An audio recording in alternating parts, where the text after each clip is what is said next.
Pemirsa, SBY membenarkan pada tanggal 7 Oktober lakukan percakapan via telepon dengan Kiai Haji Ma'ruf Amin. Dan berikut pernyataannya.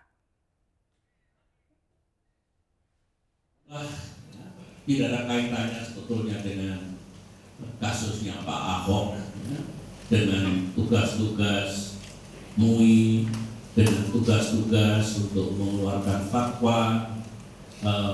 Ada staf yang bukan saya menelpon Pak Ma'ruf Amin langsung atau Pak Ma'ruf Amin menelpon saya langsung, tapi ada staf yang di sana dengan handphone yang bersangkutan menyambungkan percakapan saya dengan Pak Ma'ruf Amin yang kaitannya seputar pertemuan itu. Dan saya ulangi lagi tadi bahwa kita kalau suatu saat bisa berdiskusi dengan yang lain-lain.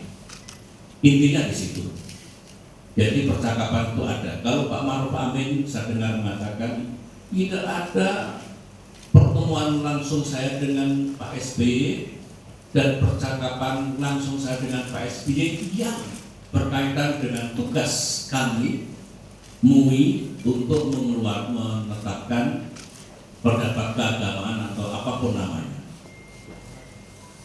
Namun saya tidak ingin berpanjang lebar di situ. Kalau dibangun opini gara-gara percakapan saya dengan Pak Ma'ruf Amin, gara-gara pertemuan Agus Silvi dengan PBNU dan PP Muhammadiyah, maka pendapat keagamaan yang dikeluarkan MUI seperti itu, tanyakan saja kepada MUI.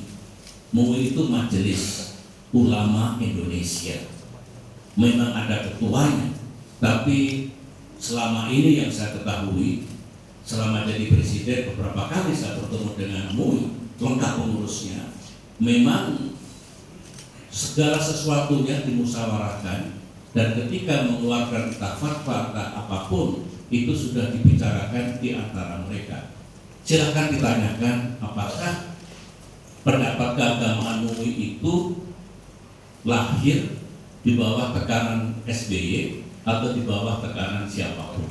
Saya kira mudah sekali untuk mengecek daripada saya nanti defensif. Tanyakan saja langsung. Apakah sekali lagi Majelis Ulama Indonesia dalam mengeluarkan pendapat keagamaannya didikte atau ditekan oleh yang namanya SBY ataupun siapapun. Itu yang ingin saya sampaikan. Dan teman-teman para wartawan, kesimpulan yang ingin saya sampaikan adalah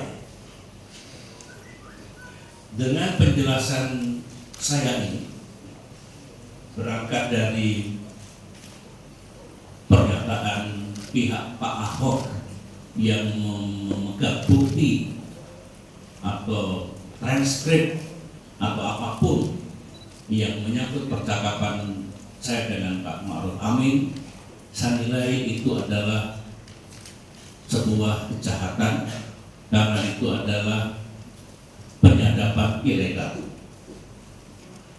Saya hanya mohon hukum ditegakkan. Bola sekarang bukan pada saya, bukan di Pak Ma'ruf Amin, bukan di Pak Ahok dan Pak tim pengacaranya, tetapi kepada atau di tangan Polri dan para penegak hukum yang lain. Bola di tangan mereka. Dan kalau ternyata yang menyadap institusi negara, bola di tangan Bapak Presiden Jokowi. Saya hanya memohon keadilan, tidak lebih dari itu. Karena hak saya diinjak-injak dan privasi saya yang dijamin oleh undang-undang dibatalkan dengan cara disadap secara tidak legal. Dan teman-teman semuanya, baik yang ada di ruangan ini maupun dimanapun, karena sejak tadi malam saya banyak sekali mendapatkan pesan beragam sekali. Ada yang sedang, ada yang keras, ada yang marah dan sebagainya. Saya berharap karena saya sudah menyampaikan seperti ini baik-baik dengan niat dan tujuan yang baik, maka teman-teman para pendukung harap sabar dan tegar. Tolong bisa menahan diri. Insya Allah ada titik air keadilan. Kalau kita haus dan dahaga, kalau ada titik air keadilan, rasanya haus kita, dahaga kita hilang. Itulah yang ingin saya sampaikan. Terima kasih teman-teman atas kesabaran dan perhatiannya. Saya lebih baik begini daripada main di media sosial saling mengeluarkan hoax atau bahasa Indonesianya hoax. Kita begini saja langsung. Media tradisional juga ada, TV ada, televisi ada, radio ada, apalagi majalah juga ada. Jangan sampai kita malah saling berkomunikasi dengan tidak tahu siapa yang berkomunikasi itu. Bung Karno mengatakan, mana dadamu ini dadaku.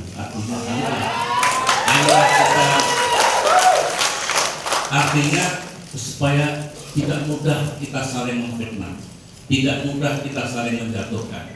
Ini yang kita harapkan. Itu saja teman-teman, dan sekali lagi terima kasih atas perhatiannya. Saya sudah menjelaskan segalanya dengan niat dan tujuan yang baik. Sekian, assalamualaikum warahmatullahi wabarakatuh.